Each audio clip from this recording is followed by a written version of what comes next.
안녕하세요. 저는 의정부에 사는 40대 여성입니다.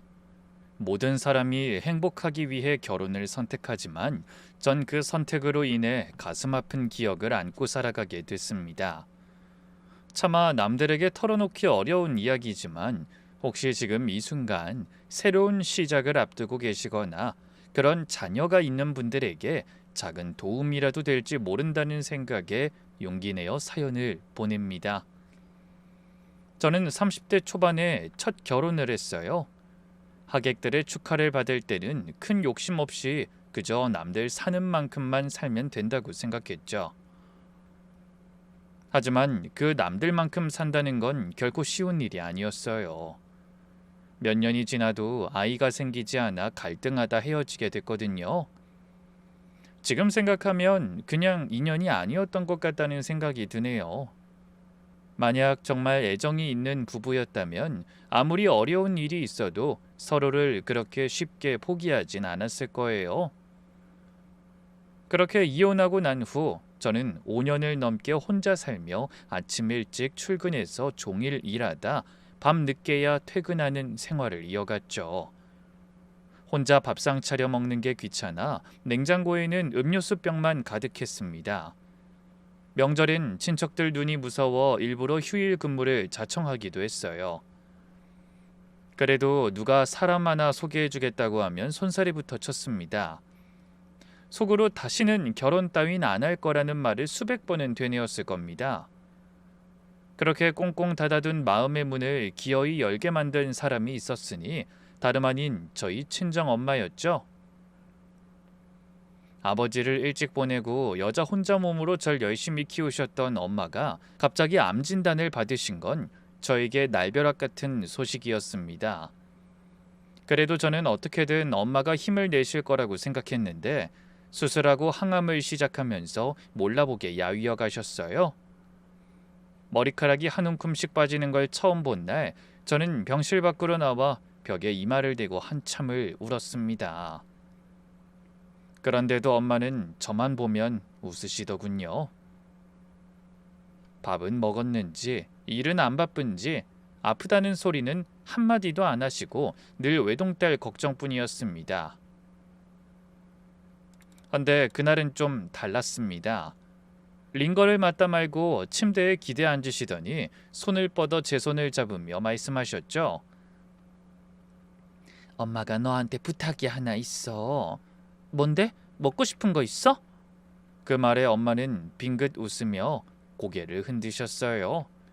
아니, 네가 다시 시집 갔으면 좋겠어. 뭐? 시집은 무슨...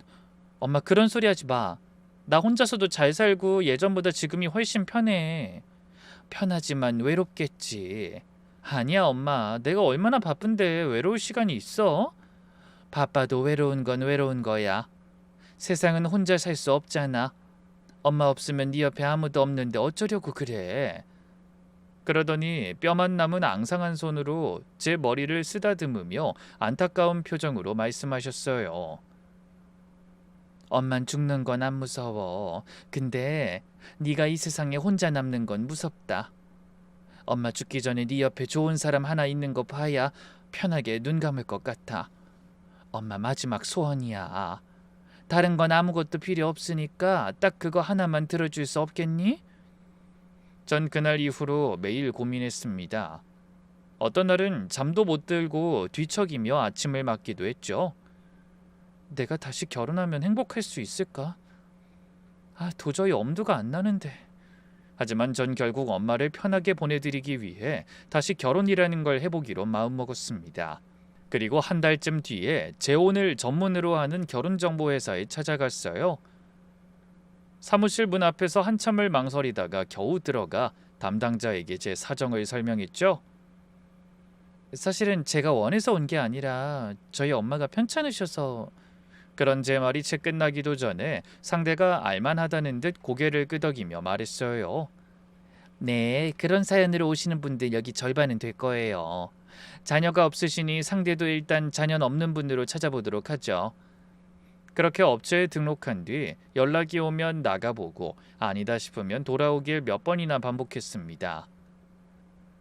이혼에 관한 얘기를 나누다가 아이를 못 낳는다고 하면 밥값만 내고는 다시 소식이 없는 사람도 있었어요.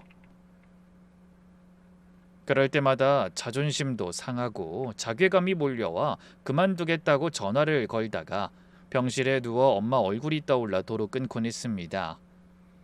그러다 만난 사람이 바로 그 사람이었어요. 호텔 커피숍에서 만났는데 약속 시간보다 일찍 나와 기다린 것도 고마웠고 옷차림이 단정하고 말투가 부드러운 것도 마음에 들더군요. 무엇보다 제 이야기에 열심히 귀를 기울여주는 태도가 좋았습니다. 한창 얘기를 나누다 걱정스러운 얼굴로 이런 말도 물었죠. 그 어머님이 편찮으시다고 들었습니다. 좀 어떠신지. 아, 항암 중이세요? 힘드시겠네요. 사실은 저도 아버지를 암으로 보내서 그 마음이 어떤지 조금은 알 것 같네요. 그 말에 그만 눈시울이 붉어졌어요. 그 후로 저도 모르게 마음을 놓고 5년 동안 아무한테도 꺼내지 못한 이야기 그날 처음 본 사람 앞에서 다 쏟아놨습니다. 상대는 재촉하지도 않고 위로한답시고 뻔한 말을 늘어놓지도 않더군요. 그저 조용히 제 얘기를 들어주기만 했는데 전 그게 다른 어떤 말보다 큰 위로가 되었습니다. 그 첫 만남 이후로 저희는 자주 만나 데이트하는 사이로 발전했어요. 그렇게 만나는 동안 상대는 한 번도 약속을 어긴 적이 없었죠. 어느 정도 서로에 대해 알게 됐다고 생각했을 때 저는 남자를 엄마한테 소개했어요. 한데 그렇게 인사를 나눈 뒤로 남자가 엄마 병실에 저보다 먼저 와 있는 날이 많았습니다. 간병인 아주머니께 커피를 사다 드리고 힘없는 엄마 옆에 앉아 말동무도 해드리고 참 신경을 많이 써주더군요. 그러다 한 번은 이런 말도 했어요. 어머니 병원비 부담되지 않아?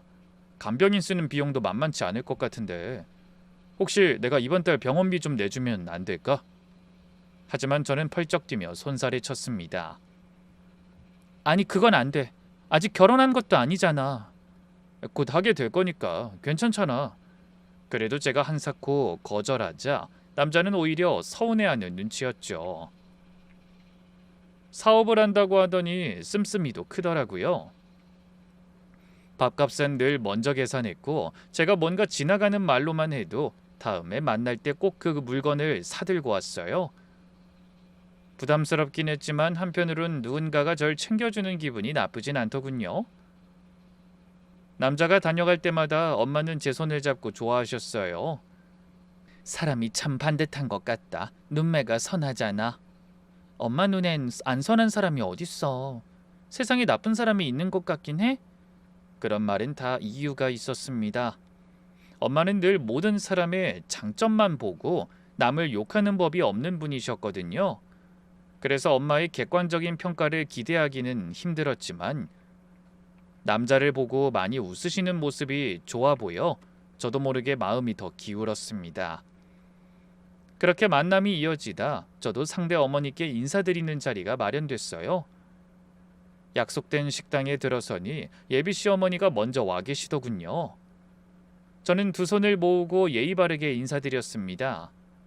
어머님 안녕하세요. 처음 뵙겠습니다. 헌데 제 인사를 받은 예비 시어머니는 딱딱하게 굳은 표정으로 고개만 한번 까딱하셨어요. 그러더니 식사가 끝날 때까지 입을 꾹 다물고 거의 한마디도 하지 않으시더라고요. 그래도 저는 자리에 앉아 물을 따라드리고 수저를 놓아드리며 몇 번이나 말을 붙여봤습니다. 어머니, 이 집이 한식을 잘한다고 해서 예약했는데 입에 맞으실지 모르겠어요. 어머니 고기가 질기면 말씀하세요. 다른 걸로 시켜드릴게요. 하지만 돌아온 답은 냉기가 철철 흐르는 짧디 짧은 한마디가 다였죠. 됐다. 식사가 끝날 때까지 어머니가 하신 말씀은 손에 꼽을 정도였어요. 그마저 아들과 나눈 대화였고 제 얼굴은 똑바로 보지도 않으시더군요. 그러다 갑자기 벌떡 일어나 겉옷을 챙기며 말씀하셨습니다. 밥도 다 먹었으니 난 먼저 갈란다. 그 말씀에 남자가 깜짝 놀라 대답했죠. 아니 엄마 말도 없이 드시기만 하더니 그럼 같이 일어나요. 내가 모셔다 드릴게. 하지만 어머니는 괜찮다고 하시며 아들의 손을 거칠게 뿌리친 뒤 밖으로 나가버리셨죠. 방문이 닫힌 뒤에도 저는 한참을 그곳에 앉아 있었습니다. 보는 사람이 없어서 다행이라는 생각이 들 정도로 얼굴이 화끈거리더군요. 제가 무슨 실수를 했나? 이혼한 여자라 마음에 안 드시나 별의별 생각이 다 들었어요. 그래서 잠시 후 돌아오는 차 안에서 조심스레 물었습니다. 어머님은 내가 마음에 안 드시는 거지? 뭐? 아니야. 저는 당연히 남자가 뻔히 보인 거짓말을 한다고 생각했어요. 아니긴. 나랑 눈도 한번 안 마주치셨단 말이야. 그런 제 말에 운전대를 잡은 남자가 피식 웃더군요. 우리 엄마 원래 그래. 아까 봤잖아. 평생을 봐온 나한테도 하루에 10마디를 안 하셔. 신경 쓰지 마. 상대가 그렇게 말하니 저도 더는 캐묻지 못하겠더군요. 그래서 사람마다 뭐 성격이 달라 어쩔 수 없는 일이라고 생각해 버리기로 했죠. 그날 밤 잠자리에 누워서도 낮에 본 어머니의 무표정한 얼굴이 떠올라 혼자 중얼거렸습니다. 어머님이 나중에라도 마음을 조금만 열어주시면 좋겠다. 시간 지나면 천천히 달라지시겠지? 그런 생각을 하며 까무룩 잠이 들었어요. 그렇게 상견례 아닌 상견례를 치르고 결혼 준비가 시작됐습니다. 저희 엄마가 편찮을 시니 따로 양가 어른끼리 인사드리는 자리도 마련하지 못했죠. 재혼이니 예식도 조촐하게 하기로 했어요. 신혼집도 남자가 살던 집을 조금 손보는 걸로 정리가 됐고요. 준비할 게 별로 없다 보니 오히려 시간이 남아 저는 결혼을 앞두고도 여유 있게 친구들과 만났죠. 그날도 친한 친구들과 백화점에서 만나 그릇이라도 몇 개 장만할까 싶어 주방용품 매장을 둘러봤습니다. 그러다 허기가 져서 지하 식품 코너에 내려가 밥을 먹으려고 음식을 고르고 있었죠. 그런데 매장 한쪽 시식 코너 앞에서 아주머니 서너시 모여 왁자지껄 웃고 계시더군요. 어찌나 깔깔거리고 웃으시는지 지나가던 사람들까지 한 번씩 돌아볼 정도였어요. 헌데 그중 한 분의 뒷모습이 어쩐지 낯이 익어 저도 모르게 걸음을 멈췄습니다. 저는 혹시나 하고 고개를 빼고 살펴보다 흠칫 놀랐어요. 그 익숙한 뒤태가 예비 시어머니라는 걸 알았거든요. 전 그냥 지나치지 못하고 그 곁을 맴돌며 상대의 얼굴을 확인했습니다. 제가 알던 시어머니의 모습과 그날의 모습이 너무나 달랐거든요. 어깨를 들썩이며 소리내어 웃고 옆 사람 팔을 툭툭 치면서 무슨 얘긴가를 신나게 하고 계셨어요. 시식용 만두를 하나 집어드시고는 아주머니들 입에 하나씩 넣어주시며 먹어보라고 권하기까지 하시더라고요. 그 짧은 사이에 웃음소리가 몇 번이나 터졌는지 모릅니다. 저는 당황스러운 마음에 그냥 지나치려다가 그래도 인사는 드려야 할 것 같아 어머니 앞으로 한 발짝 다가섰어요. 하지만 이내 다시 걸음을 멈췄죠. 신나게 웃고 떠들다가 일행 중 한 분이 이렇게 묻는 소리가 들리더라고요. 근데 너희 아들 새장가 간다면서? 잔치는 언제 해? 그 말이 나오자마자 예비 시어머니의 얼굴에서 웃음기가 싹 거치는 게 보였습니다. 그러더니 조금 전까지 그렇게 환하게 웃던 분이 갑자기 딱딱하게 굳은 얼굴로 대답하셨죠. 누가 그래? 할지 말지 아직 확실한 거 아니야. 아니 벌써 날도 잡은 거 아니야? 내가 저번에 너희 아들 마주쳤는데 얼굴이 너무 좋아져서 물으니까 새장가 간다고 아주 신이 난 것 같던데. 새장가는 무슨, 아직 그냥 가볍게 만나는 사이지 결혼까지 정해진 건 아니야. 그렇게 딱 잘라 말씀하시는 겁니다. 이미 식장과 신혼여행까지 다 예약하고 결혼 준비가 절반 이상 진행된 마당에 할지 말지 모른다니 너무나 어이가 없었어요. 저는 기둥 뒤에 몸을 반쯤 숨긴 채 그 뒷모습을 멍하니 바라보다 얼른 자리를 피했습니다. 그 뒤로는 친구들이 무슨 얘기를 하는지 뭘 먹었는지 제대로 기억나지도 않을 만큼 정신이 없었어요. 남들 앞에서는 그렇게 잘 웃으시는 분이 유독 제 앞에서만 얼음장같이 차갑게 돌변하신다는 걸 그날 확실히 알아버렸으니까요. 집에 돌아와서도 한참을 넋이 나간 듯 앉아 있었어요. 원래 성격이 무뚝뚝하시다고 하던 남자의 말이 그냥 저를 달래기 위한 말이었다는 걸 확인하니 기분이 한없이 씁쓸했습니다. 저를 대하던 차가운 모습은 어머니의 성격 문제가 아니라 저에 대한 마음의 문제였던 겁니다. 그래, 외아들이 아이도 못 낳고 이혼당하고 친정 엄마까지 아픈 여자랑 재혼하겠다고 하니 속이 상하신 거야. 그럴 수 있지. 내 아들이 이런 결혼한다고 해도 말리고 싶을 거야. 그것도 처음도 아니고 재혼인데 또 잘못될까 봐 걱정이 되겠지. 그렇게 생각하니 서운하다가도 또 이해가 가고 이해가 가다가도 다시 억울해지더라고요. 그러다가 결정적으로 제가 놀랄 일이 한 가지 더 생겼습니다. 백화점에서 어머니를 훔쳐보고 얼마 지나지 않아 예단 문제로 예비시댁에 찾아가게 됐어요. 재혼이니 예단이고 뭐고 다 생략하자고 남편이 그랬는데 저희 엄마가 한사코 고집을 부리셨죠. 그래도 빈손으로 시집가는 법이 어딨니? 엄마 마음이 안 편해서 그러는 거니까 남들 하는 만큼은 아니어도 신용이라도 해야지. 병실에 누워서도 그런 걸 챙기고 싶어하는 엄마 마음을 아니까 저도 거절을 못했습니다. 그래서 이불과 수저 세트, 어머니 한복값을 봉투에 넣어 시댁에 들고 갔어요. 그날도 어머닌 별 말씀이 없으셨죠. 제가 봉투를 내밀자 받지도 않고 상 위에 그대로 두시더군요. 그렇게 어색한 침묵이 이어지는데 눈치를 보던 남편이 자리에서 일어났습니다. 나 화장실 좀. 그런데 남편이 화장실로 들어가자마자 그때까지 입을 꼭 다물고 계시던 예비 시어머니가 갑자기 저를 똑바로 바라보셨어요. 그 눈빛이 어찌나 매섭던지 숨이 턱 막히는 기분까지 들었습니다. 예, 네 어머님, 내 말 잘 듣거라. 이 결혼은 안 하는 게 좋겠다. 저는 귀를 의심하며 어머니의 얼굴을 바라봤어요. 이미 거의 모든 준비가 마무리된 마당에 갑자기 결혼하지 말라니. 어안이 벙벙했죠. 전 잠시 멍한 얼굴로 아무 대꾸도 못하다가 간신히 입을 열었습니다. 어머님, 제가 뭘 잘못했을까요? 부족한 게 있으면 고칠게요. 아니, 그런 게 아니다. 네가 고치고 말고 할 문제가 아니야. 그냥 이 결혼은 안 하는 게 맞을 것 같아서 그러는 거야. 어머니, 제가 아이도 못 낳고 이혼한 게 마음에 걸리시는 건가요? 근데 그건 제 문제만은 아니었어요.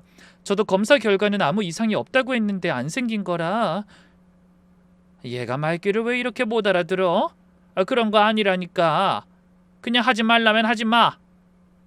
어머니, 이미 저희 결혼 준비도 다 끝나가고 주변에서도 재혼하는 거 다 알아요. 근데 갑자기 이러시면 저희 엄마도 놀라실 거예요. 엄마 얘기를 꺼내자 시어머니의 눈빛이 잠깐 흔들렸습니다. 하지만 이내 다시 표정을 바꾸며 말씀하셨어요. 그 어머니 때문에라도 안 된다. 저는 속으로 역시나라고 생각했습니다. 혹시 하나뿐인 외아들이 아픈 장모 뒤치다꺼리를 하게 되는 건 아닌지 걱정하시는 게 뻔했으니까요. 하지만 전 어떻게든 어머니의 마음을 돌리고 싶었어요. 어렵게 결심한 재혼이 그런 식으로 흔들리는 건 원치 않았거든요.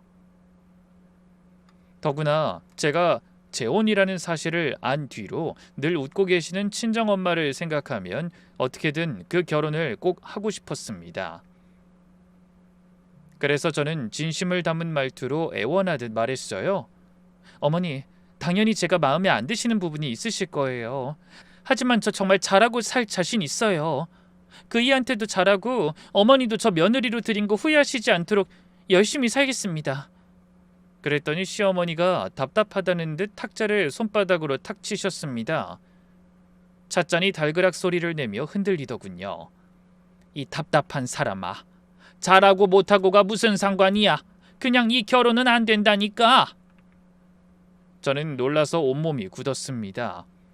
평소엔 제 앞에서 몇 마디 안 하시던 분이 결혼을 말리려고 할 때는 큰 소리까지 내시는 걸 보니 무섭기도 하고 서럽기도 했죠. 그런데 그때 복도 끝 화장실에서 물 내리는 소리가 났어요.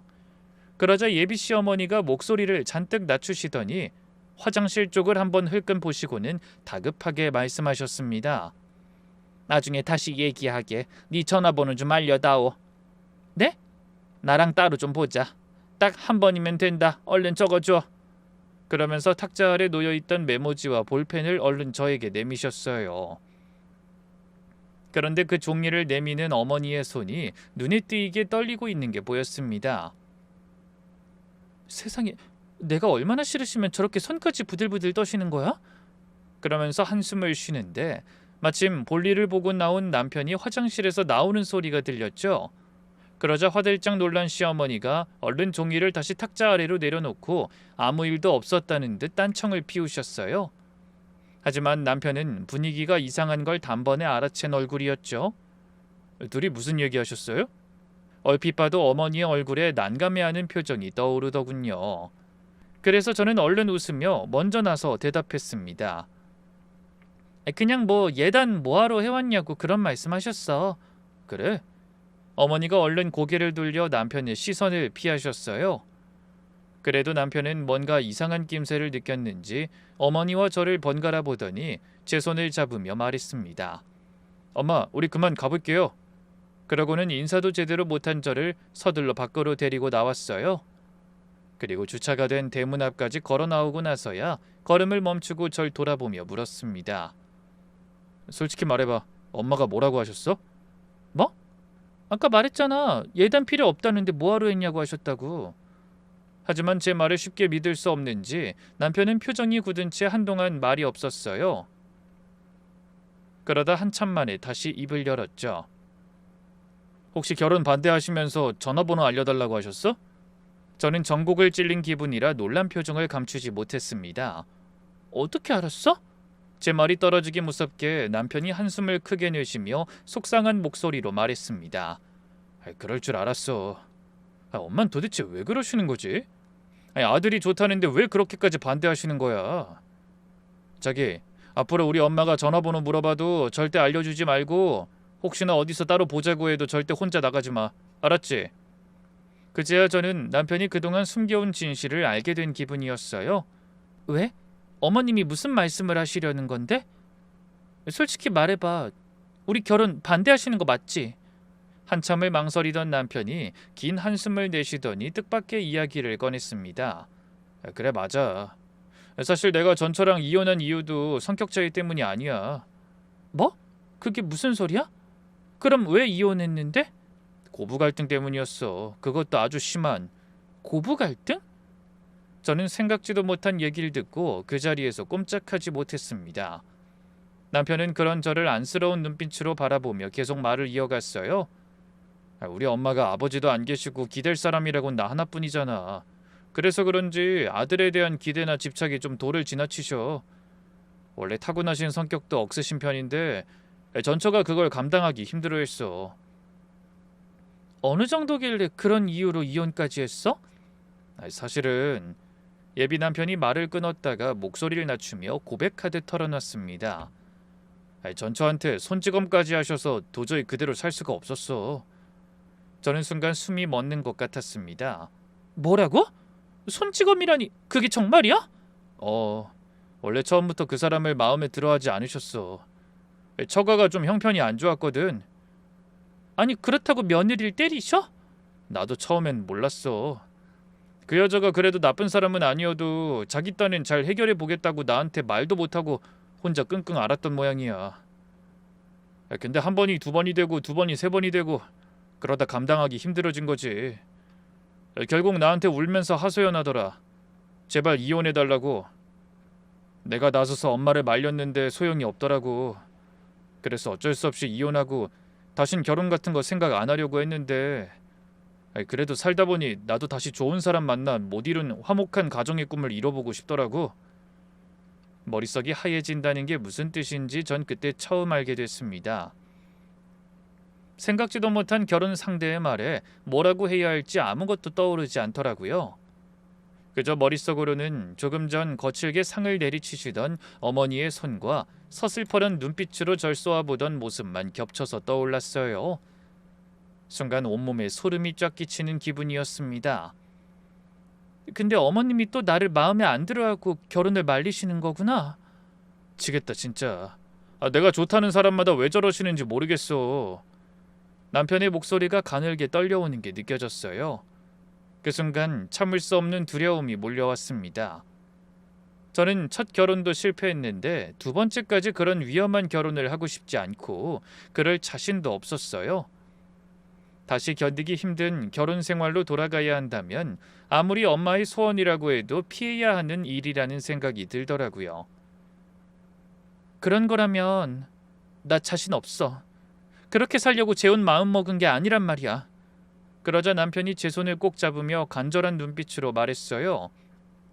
당연하지. 나도 마찬가지야. 그때처럼 어설프게 살다 이혼하려고 재혼까지 결심한 줄 알아? 나도 두 번 다시 같은 실수는 안 해. 자기는 엄마랑 단둘이 마주칠 일 없게 내가 다 막을 거야. 아니, 가능하면 아예 두 사람이 마주칠 일을 만들지도 않을게. 명절에도 나 혼자 가면 되고 엄마랑도 나만 연락할 거야. 내가 그럴 자신이 있어서 자기한테 미리 이런 말도 한 거야. 그래도 살다 보면 그게 어디 쉽겠어? 내가 돌아가신 우리 아버지를 걸고 맹세할게. 무슨 일이 있어도 자기를 가장 먼저 생각할 거야. 약속해. 제발 나 좀 믿어주면 안 돼? 하지만 전 너무나 고민이 됐어요. 결혼 상대를 못 믿어서가 아니었습니다. 살다 보면 뜻대로 되지 않는 일이 너무나 많다는 걸 이미 경험해 봤기 때문에 엄두가 나지 않았던 거죠. 그렇다고 결혼 준비도 다 했고 주변에도 이미 재혼 사실을 알린 마당에 갑자기 모든 걸 뒤엎을 자신도 없었습니다. 게다가 제 결혼식만 손꼽아 기다리는 친정엄마에게 충격을 드리는 것도 겁이 났어요. 그래서 몇 날 며칠을 고민하다 결국 남편을 믿고 결혼식을 진행하기로 마음먹었습니다. 이건 아니다 싶은 생각이 들다가도 병실에 누운 엄마 얼굴이 자꾸 눈에 밟히더라고요. 엄마가 그 무렵 항암을 한 차례 더 받으면서 부쩍 기력이 떨어지셨거든요. 그 와중에도 제 결혼 얘기만 나오면 눈빛이 살아나시는데 갑자기 결혼을 코앞에 두고 없던 일이 됐다는 말을 도저히 꺼낼 수가 없을 것 같았어요.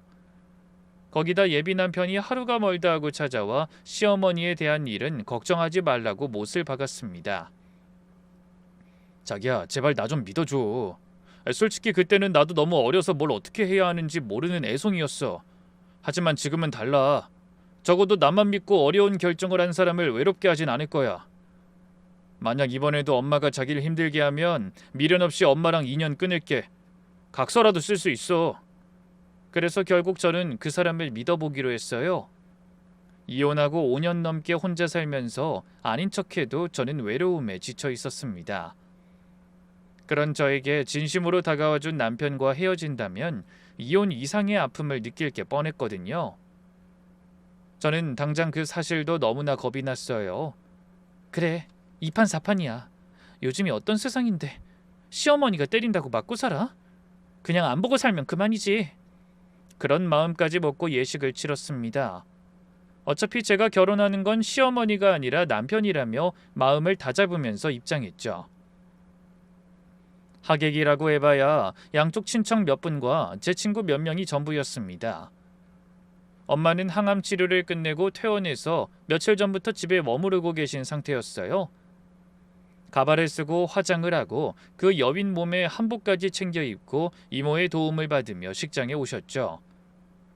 저는 엄마와 눈이 마주치면 눈물이 날까봐 애써 눈을 피하느라 애를 먹었습니다. 하지만 그날도 시어머니의 태도는 한결같으셨어요. 아니, 한결같은 정도가 아니라 아예 잔칫집이 아니라 초상집에 온 사람 같았습니다. 입을 꾹 다문 채 앞만 보고 앉아 계시다가 제가 인사를 드려도 고개만 까딱하셨죠. 저희 엄마가 먼저 다가가 손을 잡으려고 하셨는데 그때도 눈길 한 번을 안 주시더군요. 사부인 그동안 애 많이 쓰셨습니다. 우리 딸 좀 잘 부탁드려요. 외롭고 힘들게 산 아이입니다. 하지만 시어머니는 대답은커녕 저희 엄마의 눈길조차 피하셨어요. 무안해진 엄마가 급하게 손을 거두시는 걸 멀리서 지켜보던 저는 눈물을 삼켰습니다. 그 순간만큼은 정말 화가 났어요. 다른 건 다 참아도 아픈 몸을 이끌고 딸의 결혼을 보러 온 엄마를 그렇게 무시하시는 건 참기가 힘들더라고요. 그래도 어머니는 예식 내내 딱딱하게 굳은 표정을 풀지 않으셨어요. 오죽하면 사진사가 몇 번이나 부탁을 드렸겠어요. 신랑 어머니 조금만 웃어주세요. 어머님 미소 지으시면서 정면 좀 봐주시겠어요? 그런데도 시어머니는 굳은 얼굴로 계속 딴 데만 보고 계셨죠. 결국 사진사가 포기하고 그냥 셔터를 눌렀습니다. 나중에 나온 사진을 보니 저희 넷 중에 어머니 혼자만 반걸음쯤 떨어져서 계시더군요. 우여곡절 끝에 식이 끝나고 손님들을 배웅하는데 어머니는 아무 말씀 없이 먼저 자리를 뜨셨습니다. 남편이 뒤늦게 알아채고 뛰어나갔지만 이미 택시를 타고 식장을 떠나버리신 뒤였어요. 할 수 없이 혼자 돌아온 남편이 겸언쩍게 웃으며 말하더군요. 어쩌지? 손님들한텐 긴장해서 배탈이 나신 것 같다고 잘 둘러댈게. 자기는 신경 쓰지 마. 그날 저는 신혼여행을 떠나기 위해 옷을 갈아입으며 속으로 몇 번이나 되뇌었어요. 괜찮아. 어차피 앞으로는 자주 볼 일도 없을 거야. 신혼여행 다녀와서 형식적인 인사만 끝내면 명절에도 남편만 다녀오라고 하면 돼. 그렇게 다짐하며 들끓는 감정을 다스리려 노력했습니다. 그래도 신혼여행은 즐겁게 다녀오고 싶었거든요. 재혼인데 해외로 나가는 게 너무 유난스러운 것 같아 제주도로 2박 3일을 떠나게 됐지만 마음만은 즐겁게 다녀오고 싶었어요. 여행 내내 남편은 참 다정했습니다. 제가 오래 걷기 힘들어하면 업어주겠다고 장난을 치고 바다 앞에서 사진도 수십 장을 찍어주더군요. 밥을 먹다 말고 갑자기 이런 말도 했어요. 자기, 나 진짜 잘할게. 이제 자기 인생에 나쁜 일은 없을 거야. 그 말에 눈물이 핑 돌았습니다. 40이 넘어 다시 시작해도 신혼은 신혼이구나 싶은 생각이 들어 행복했어요. 그 순간만큼은 아픈 친정엄마도 저를 못 잡아먹어 안다라는 시어머니도 머릿속에서 잠시 잊을 수 있었습니다. 헌데 그렇게 즐거운 신혼여행 도중에도 남편은 하루에 몇 번씩 전화를 받으러 밖으로 나가 숙소 복도에서 한참을 통화하고 들어오더군요. 저는 궁금한 마음에 물었습니다. 무슨 전화를 그렇게 자주 받아? 신혼여행 와서까지. 미안해. 그 사업하는 사람이 다 그렇지 뭐. 그 사무실에 급하게 처리해야 할 문제들이 자꾸 생기네. 그래도 저는 남편의 사업이 바쁘게 돌아가는 게 오히려 다행이라 여기며 짜증 부리지 않았습니다. 며칠 후 저희는 꿈같은 여행을 끝내고 곧장 친정으로 향했어요. 아무리 재혼이라지만 신혼여행 다녀와서 친정에 인사드리고 하룻밤 자는 순서는 지키는 게 맞다고 생각했죠. 엄마는 그 아픈 몸으로도 이모 둘을 불러 이바지 음식을 준비해 두셨더군요. 갈비찜에 전, 잡채까지 식탁이 모자라 부엌 바닥에까지 그릇이 놓여 있더라고요. 저는 눈물이 핑 돌아 괜히 엄한 소리를 했습니다. 엄마 이런 걸 뭐하려 해? 오랜만에 집에 왔으니 편하게 쉬기나 하지. 아무리 재혼이라도 남들 하는 건 해야 한다고 했잖아. 몸도 안 좋으면서 이러다 또 들어누우면 어쩌려고. 내가 했니? 이모들이 다 했지. 난 옆에서 간만 봤어. 저는 얼른 고개를 돌려 이모들에게 몇 번이나 감사의 인사를 전했습니다. 이모들도 제 손을 잡고 잘 살라고 덕담해주며 눈시울을 붉히셨죠. 그날 엄마는 사위 앞에서 참 많이 웃으셨어요. 그렇게 환하게 웃는 엄마의 얼굴은 정말 오랜만에 보는 것 같았죠. 병실에서도 웃으려고 노력하시긴 했지만 늘 힘없는 미소가 전부였거든요. 그러다 갑자기 남편이 겉옷을 챙겨 입으며 일어섰어요. 어머니 뭐 드시고 싶은 거 없으세요? 제가 사올게요. 아니 집에 먹을 거 많은데 왜? 난 괜찮아. 제가 일 때문에 컴퓨터를 써야 할 일이 있어서요. 잠깐 PC방에만 갔다가 과일이라도 좀 사올게요. 금방 다녀오겠습니다. 그러더니 서둘러 밖으로 나갔습니다. 그리고 두어 시간 가까이 지나 손에 사과가 든 봉지를 들고 돌아왔어요. 저는 의아한 마음에 물었습니다. 금방 온다더니 생각보다 오래 걸렸네? 회사에 뭐 문제 있는 건 아니지? 어? 아니야, 그런 거. 사실은 당신이랑 장모님 둘만 시간 좀 보내라고 일부러 빠져준 거야. 아무래도 오늘 가면 바빠서 전보단 자주 못 올 거 아니야. 생각지도 못한 남편의 배려에 저는 코끝이 찡해왔습니다. 뭐야, 그런 생각을 다 했던 거야? 진짜 이 남자 나 감동시키기로 작정했나 봐. 그러자 남편이 씩 웃으며 말했어요. 이 정도 가지고 감동은. 내가 뭘 했어. 나랑 결혼한 거 후회하지 않게 해줄 거라고 했지. 두고 봐. 당신 초년에 힘들었던 거 내가 다 보상받게 해줄 테니까. 저는 그런 남편의 말에 감동해 엄마 몰래 훌쩍였습니다. 이튿날 아침, 저희는 엄마와 이모들이 힘들게 마련해준 이바지 음식을 싣고 시댁으로 향했어요. 그날 시댁에서 하룻밤 자고 다음날 신혼집으로 들어가는 게 계획이었죠. 그날이 결혼하고 처음으로 시댁에서 자는 날이라 은근히 긴장이 됐습니다. 솔직히 그날 아침 남편이 먼저 이렇게 물었어요. 자기야, 엄마한테 가는 거 내키지 않으면 안 해도 돼. 남들이 다 그렇게 한다고 우리도 해야 하는 거 아니니까. 우리 엄마한테는 그냥 전화만 드리고 바로 집으로 갈까? 엄마가 저렇게 열심히 준비해 주신 음식은 어떻게 하고? 그럼 자기는 그냥 차에서 쉬고 있어. 나 혼자 음식만 전해드리고 올게. 아니야, 그래도 그런 게 아니지. 어머니가 어떻게 생각하시든 나중에 책 잡힐 일 만들지 않도록 난 내 할 도리를 다 하고 싶어. 제 말을 들은 남편도 어깨를 으쓱하며 알았다는 표시를 하더군요. 말은 그렇게 했지만 사실 시댁으로 가는 내내 저는 속이 불편했습니다. 또다시 어머니의 차가운 얼굴을 마주해야 한다고 생각하니 은근히 긴장이 된 모양이었어요. 시댁 대문 앞에서 남편은 재차 당부했습니다. 자긴 그냥 인사만 하고 방에 들어가 있어. 내가 다 알아서 할게. 하룻밤이면 끝나. 남편이 그렇게 말해주니 그나마 마음이 놓이더군요. 알았어, 걱정하지 마. 그런데 시댁에 도착해보니 생각지도 못한 일이 일어났습니다. 대문을 열어주시는 시어머니의 얼굴이 며칠 사이에 몰라보게 상해 있더라고요. 눈이 퀭하고 입술이 다 터져 있었어요. 며칠 내내 잠을 제대로 못 주무신 것 같더군요. 저는 속으로 철렁했습니다. 세상에, 아들 마음에 안 드는 여자한테 새 장가 보내고 속을 많이 끓이신 모양이네. 이럼 내가 뭐가 돼? 그런 생각에 저도 모르게 한숨이 나왔습니다. 그런데 이상한 일은 또 있었어요. 얼굴은 말도 못하게 상한 어머니가 정작 저를 대하는 태도는 전과 사뭇 달랐다는 겁니다. 솔직히 엄마가 보내신 이바지 음식도 안 받겠다고 하시는 게 아닌지 걱정했던 게 무색하게 어머님은 제가 음식 보자기를 내밀자 마치 경건한 물건을 받기라도 하듯 두 손으로 건네받으셨어요.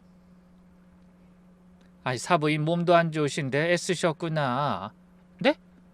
아, 네, 저희 엄마가 이모들이랑 며칠을 준비하신 것 같아요. 이렇게까지 하실 필요 없는데 감사히 잘 받았다고 꼭 전해드려라. 그러시더니 보자기를 풀어 음식을 하나하나 정성 들여 옮겨 담으셨어요. 헌데 그 손이 가늘게 떨리고 있는 게 보였습니다. 저는 속으로 생각했죠. 이왕에 이렇게 된 거 어머님도 현실을 받아들이려고 노력하시나 보다. 그래, 어른이 저렇게 나오시는데 나도 조금씩 노력해야지. 그렇게 생각하며 저는 팔을 걷어붙이고 어머니를 도와 음식을 정리하고 상을 차렸습니다. 그러다 문득 고개를 드니 잠깐 자리를 비우셨던 어머니가 저희 짐을 든 건너방에서 나오시더군요. 저는 고개를 갸웃거리며 물었어요. 어머니 못 찾으세요? 아니다. 이불 좀 꺼내 놓으려고. 그래서 대수롭지 않게 넘기고 그대로 저녁상을 차렸죠. 헌데 어머니가 갑자기 냉장고에서 막걸리를 2병이나 꺼내 오셨어요. 남편이 깜짝 놀라 손을 내저었습니다. 엄마, 웬 술이에요? 나 술 마시는 거 그렇게 싫어하셨잖아. 오늘은 좋은 날 아니냐. 사부인이 힘든 몸으로도 이렇게 정성껏 음식을 해보내셨는데 한잔 안 하면 그것도 예의가 아니지. 저는 속으로 어머니가 드디어 마음을 여시는 거로 생각하며 뛸 듯이 기뻐했어요. 저만 보면 입을 꾹 다물고 잔뜩 인상을 구기시던 분이 며느리가 가져온 음식으로 상을 차리고 술까지 내주시니 어떻게 기분이 안 좋겠어요? 그 뒤로 어머니는 제 밥그릇에 생선도 발라서 올려주시고 남편의 술잔이 비기가 무섭게 채워주시며 덕담을 건네셨습니다. 남편이 두어 잔 마시고 손사래를 치는데도 계속 권하시더군요. 엄마, 나 이제 그만 마셔야 할 것 같아요. 술이 올라오는 것 같아. 오늘 아니면 언제 먹겠니? 이렇게 안주가 시라고 좋을 땐 술도 안 취하는 거야. 좋은 날이니 얼른 한 잔 비우고 나도 한 잔 따라 다오. 남편은 잠깐 주저하더니 살짝 취기가 올랐는지 피식 웃으며 다시 술잔을 비웠습니다. 그리고 어머니께도 한 잔 따라 드렸죠. 하지만 어머니는 그 잔을 다 비우지 않고 그냥 연속해서 아들의 잔만 채워주시더라고요. 엄마, 나 진짜 이제 그만 마셔야 할 것 같다니까. 나 막걸리에 약한 거 알잖아. 내일까지 쉰다며 뭐가 걱정이야. 그동안 내가 속 좁게 굴면서 너희만 불편하게 한 것 같아서 미안해서 그래. 얼른 이거 다 마시고 푹 자면 아침엔 기분 좋게 일어날 수 있을 거야. 그렇게 야금야금 술을 마신 남편은 어느 순간 만취해 혀가 완전히 꼬여버린 상태가 됐습니다. 하지만 그때까지도 어머닌 딱 한 잔 받아놓은 술잔을 여전히 비우지 않으셨어요. 그리고 저한테도 술을 권하지 않으셨죠. 유독 아들에게만 술을 마시라고 부추기시더니 자꾸 벽에 걸린 시계를 올려다보시더군요.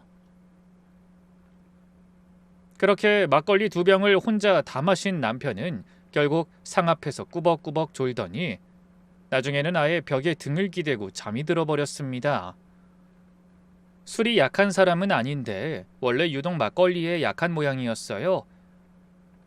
그런데 본격적인 사건은 남편이 취해서 정신을 못 차리던 그 순간에 일어났습니다. 제가 잔뜩 취한 남편을 바라보다가 얼른 상을 치우려고 일어서는데 어머니가 갑자기 제 팔목을 덥석 잡으시는 게 아니겠어요? 그 힘이 어찌나 세던지 저도 모르게 소리를 지를 뻔했습니다. 그건 나중에 하고 저 녀석부터 방에 눕혀라. 네? 알겠습니다. 그래서 제가 땀을 뻘뻘 흘리며 남편을 부축해 방에 눕히고 나오니 시어머니가 안방문 앞에 서 계셨어요. 저도 모르게 등줄기가 서늘해지는 기분이었어요. 뭐지? 왜 갑자기 정색하시면서 저러시는 거야? 혹시 나한테도 뭔 짓을 하시려는 거 아니야? 그런데 그때 어머니가 등 뒤에 감추고 있던 누런 서류 봉투를 제 앞으로 쑥 내밀며 뜻밖의 말씀을 꺼내셨습니다. 아가, 이거 들고 변호사한테 가보거라. 네? 그게 무슨 말씀이세요? 이게 뭔데요, 어머님? 여러 말 시키지 말고 잘 들어. 네 남편은 원래 막걸리에 약해. 한 병만 마셔도 다음날 힘들어하는데 연거푸 2병을 마셨으니 아마 내일 해가 중천에 뜰 때까지도 못 일어날 거다. 그러니까 넌 아침에 날이 밝자마자 변호사를 찾아가서 이걸 보여주면서 상의해봐. 그러더니 그 봉투를 억지로 제 손에 쥐어주며 목소리를 낮추셨습니다. 하지만 저는 선뜻 어머니의 말씀이 이해가 되지 않아 눈만 껌뻑였어요. 변호사라니, 갑자기 변호사는 왜요? 그건 서류 들고 가보면 알아.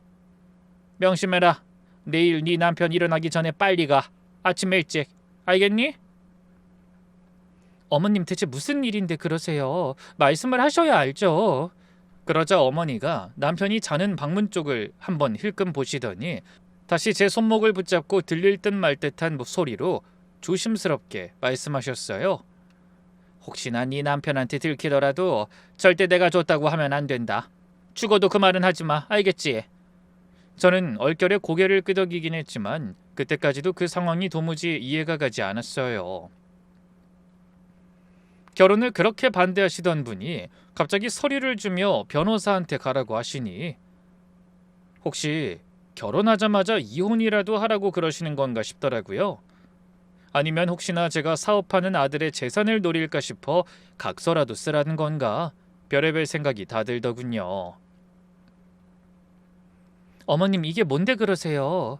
혹시 저희 이혼이라도 하길 바라시는 거면 전 그렇게 못해요. 결혼식 올리기 전에 혼인신고도 다 마쳤는데. 하지만 어머니는 여전히 불안한 눈빛으로 고개를 저으며 말씀하셨어요. 열어보면 안다. 그리고 이건 내가 내일 치울 테니 괜히 그릇소리 내지 말고 너도 얼른 들어가 눈 좀 붙여라. 알았지? 절대 소란 피우지 마. 네 남편 깨면 안 되니까. 그렇게 알 수 없는 말씀만 남기고 방으로 들어가 버리셨습니다. 저는 봉투를 든 채 한참을 그대로 얼어붙은 듯 거실에 서 있었어요. 방에서 남편의 코 고는 소리가 들려왔고 상 위에는 저희 엄마가 며칠을 신경 써서 준비한 음식이 차갑게 식은 채 남아 있었죠. 저는 뭘 어떻게 해야 할지 몰라 일단 그 봉투를 들고 화장실로 들어갔습니다. 그리고 문을 잠근 채 변기 뚜껑을 내리고 앉아 봉투를 열어봤어요. 그런데 안에 든 서류의 첫 장을 꺼내 들자마자 제가 뭘 보고 있는 건지 믿기지 않아 눈을 부릅뜨고 몇 번이나 확인해야 했습니다. 종이 맨 위에 큼지막하게 박힌 글자가 눈길을 사로잡았죠. 보험 수익자 변경 신청서. 분명히 그렇게 적혀 있었어요. 그리고 그 아래에는 저희 친정엄마의 이름이 또박또박 적혀 있었죠. 주민등록번호도 주소도 전부 맞았어요. 손이 떨려서 종이를 들고 있는 손이 바들바들 떨리더군요. 저는 놀란 가슴을 진정시키며 눈을 비비고 종이를 다시 들여다봤습니다. 서류는 한 장이 아니었어요. 2장, 3장, 4장. 엄마가 젊어서부터 부어오던 보험이란 보험 서류는 다 있었습니다. 그리고 서류마다 수익자 칸에 적힌 이름이 똑같았죠. 제 이름이 아니라 방에서 코를 골며 자는 사람, 바로 남편의 이름이었어요. 거기에는 엄마가 돌아가시면 나오는 사망보험금에 관한 내용도 들어있었습니다. 그러니까 저희 엄마가 눈을 감으시면 그 돈이 전부 사위인 남편한테 간다는 얘기였죠.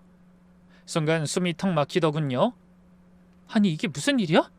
엄마가 나 몰래 언제 이런 걸 해주신 거지? 아니야, 그럴 리가 없는데. 멀쩡한 딸이 있는데 왜... 무엇보다 엄마는 그럴 기운도 정신도 없는 분이셨어요.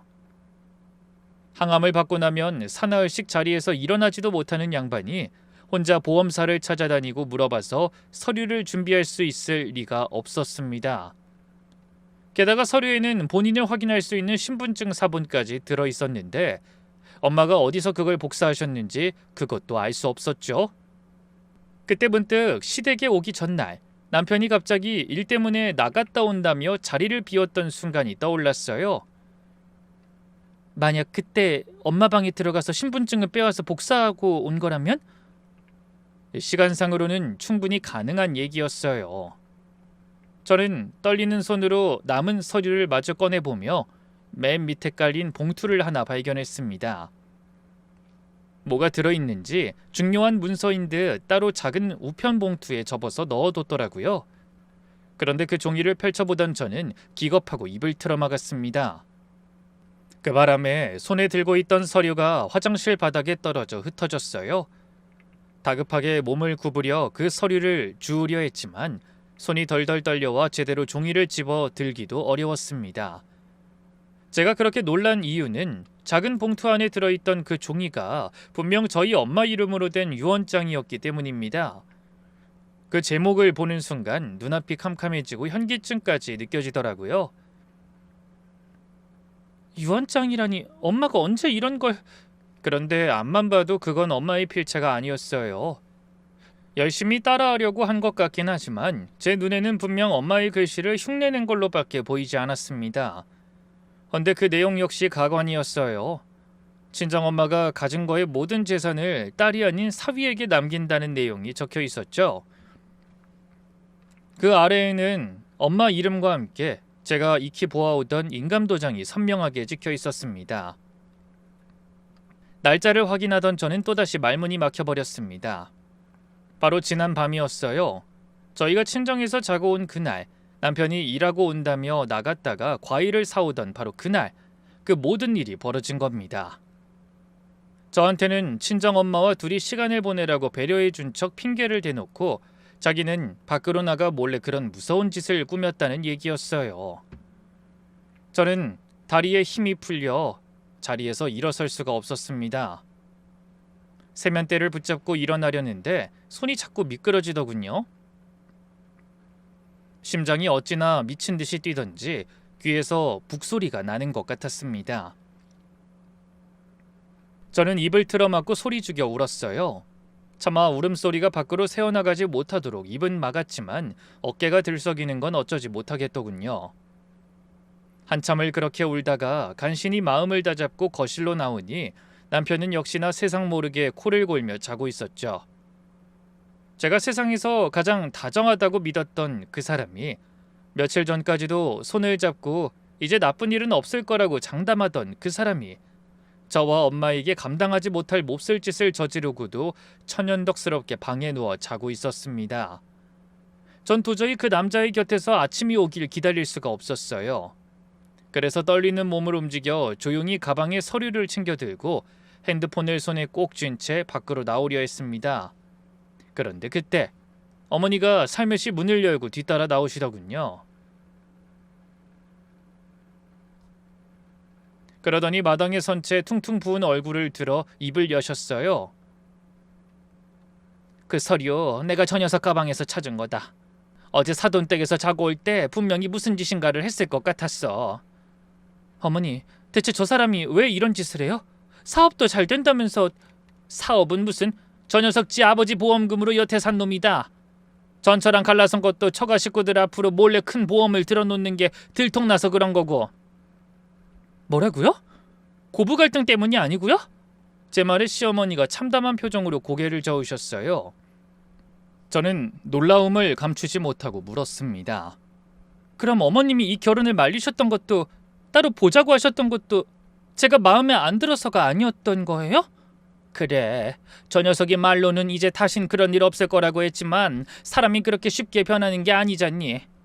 그래서 다시는 그런 일 없게 아예 결혼을 막고 싶었지. 안 된다면 너한테 사실대로 말하고 경고라도 해야 할 것 같았어. 근데 저 녀석이 눈치를 챘는지 네 번호도 못 알아내게 막더구나. 그러더니 손등으로 눈을 훔치고 다시 말씀을 이어가셨어요. 실은 나도 얼마 전에 위암 판정을 받았다. 저 녀석은 지금 나 죽을 날만 기다리고 있어. 내가 이대로 눈에 가보면 무슨 일이 더 일어날지 알 수가 없어서 불안하다. 남은 인생은 즐겁게 살고 싶어서 애써 노력을 해도 너를 보면 속이 갑갑해지더구나. 여기저기서 받은 보험료로 펑펑 쓰고 살다가 만약 돈이 떨어지면 그 다음에 무슨 짓을 벌일지 모르잖니. 내가 아들을 낳은 게 아니라 괴물을 낳은 것 같아서 도저히 가만히 있을 수가 없었어. 어머님, 그럼 술상은 일부러 차리신 거예요? 그래, 저 녀석 재우려고 일부러 차렸지. 아무것도 모르는 사부인은 아픈 몸으로도 그렇게 노력하셨는데 내가 도저히 가만히 있을 수가 없더라. 근데 역시나 저 녀석 가방에서 그 서류가 나온 거야. 전 그제야 어머니의 태도가 왜 그랬던 건지 알겠더라고요. 제 앞에서 웃지 않으셨던 게 아니라 웃을 수가 없으셨던 거예요. 전 그대로 다시 집으로 들어가 어머니와 함께 날이 밝기를 초조하게 기다렸어요. 그리고 결혼정보회사에 전화를 걸었습니다. 담당자 말이 홀어머니가 투병 중이라 결혼을 서두른다는 제 사정을 듣고 남편이 여러 후보 중에서 절 먼저 찍었다더군요. 자기도 아버지를 암으로 잃어 통하는 게 있을 것 같다며 적극적으로 만남을 원했다는 겁니다. 남편의 검은 속내가 다 드러나는 일이었죠. 그 통화를 끝내고 서둘러 찾아간 변호사 사무실에서 저는 남편의 행동이 명백한 사문서 위조와 보험 사기라는 걸 확인했어요. 그래서 그 자리에서 혼인 취소 소송을 준비하고 경찰에 신고했습니다. 그리고 시어머니가 걱정돼 시댁에 다시 찾아갔죠. 때마침 출동한 경찰의 손에 남편이 붙들려 가던 참이었어요. 경찰에게 잡혀가는 이유를 듣던 남편이 술이 덜 깬 채 자기 어머니를 향해 고래고래 소리를 질러댔습니다. 엄마가 신고한 거지. 내가 그렇게 입 조심하라고 했는데 이 노인네가 아프면 빨리 황천길이나 건너지 왜 멀쩡하게 살아서 내 인생을 망쳐? 어떻게 자식한테 이러냐고! 수사 과정에서 드러난 남편의 속내는 더 기가 찼습니다. 그 사람은 애초에 부모가 아무도 없는 사람인 척하고 싶었다더군요. 아예 저한테 어머니의 존재 자체를 감추고 싶었던 거예요. 하지만 그러다 혹시나 가족관계 서류에 멀쩡히 살아계신 시어머니를 들킬까봐 어쩔 수 없이 최소한만 만나게 하고 자기 어머니를 단속했던 겁니다. 결국 남편은 사문서 위조와 보험 사기, 거기에 어머니에 대한 노인 학대까지 더해져 실형을 선고받았어요. 폭풍 같던 모든 일이 마무리되고 저는 항암 치료의 고통을 잘 견뎌내 주신 엄마를 모시며 살고 있습니다. 하지만 엄마한테는 끝내 자세한 사정을 말씀드리지 못했어요. 그저 인연이 아닌 것 같아 서로의 앞날을 위해 어쩔 수 없이 관계를 정리했다고만 말씀드렸죠. 엄마는 눈물을 참지 못하고 제 손을 잡고 미안하다는 말만 되풀이하시더군요. 자기가 아파서 욕심을 부렸다고 깊이 후회하셨죠. 딸 시집 보내겠다고 서두른 본인 탓이라면서요. 하지만 전 그 모든 경험도 다 이유가 있을 거라고 엄마를 다독였습니다. 그리고 이렇게 말했어요. 엄마, 인연은 서두른다고 나타나는 게 아닌 것 같아. 그러니까 딸 외롭게 만들고 싶지 않으면 엄마가 더 독하게 마음먹고 치료받아서 오래도록 옆에 있어줘요. 그럼 되잖아. 제 말에 엄마는 열심히 고개를 끄덕이셨고 그런 의지 덕분인지 오히려 치료에는 더 호전이 있었습니다. 다행히 전 시어머니도 지금 항암 치료를 무난히 끝내고 혼자서도 일상생활을 잘 이어가고 계세요. 비록 남편 때문에 끊어진 인연이었지만 저는 그때의 감사한 마음을 잊지 않고 치료받으실 때 병원에도 찾아가고 홀로 지내시는 요즘도 가능한 자주 찾아가 불편한 일은 없는지 신경 쓰고 있답니다. 비록 법적으로는 아무 사이도 아니지만 저는 전 시어머니가 다시 건강한 삶을 되찾으실 때까지 열심히 정성을 다할 생각입니다. 여러분, 저는 남자복은 없는 것 같지만 대신 아들의 잘못을 모른 척하지 않고 용기 내어 나서주신 시어머니 덕에 위기를 모면하고 새로운 인생을 살아갈 수 있게 되었습니다. 그래서 저는 이 삶을 저에게 주어진 또 다른 기회로 생각하며 절망하지 않고 더욱 힘을 내 양쪽 어머니께서 흐뭇해하실 인생을 만들어가려 노력하고 있습니다. 부디 여러분도 저의 이런 앞날을 응원해 주시길 부탁드립니다. 그럼 사연을 함께 해주신 모든 분의 행복을 기원하며 저는 이만 물러가겠습니다. 감사합니다.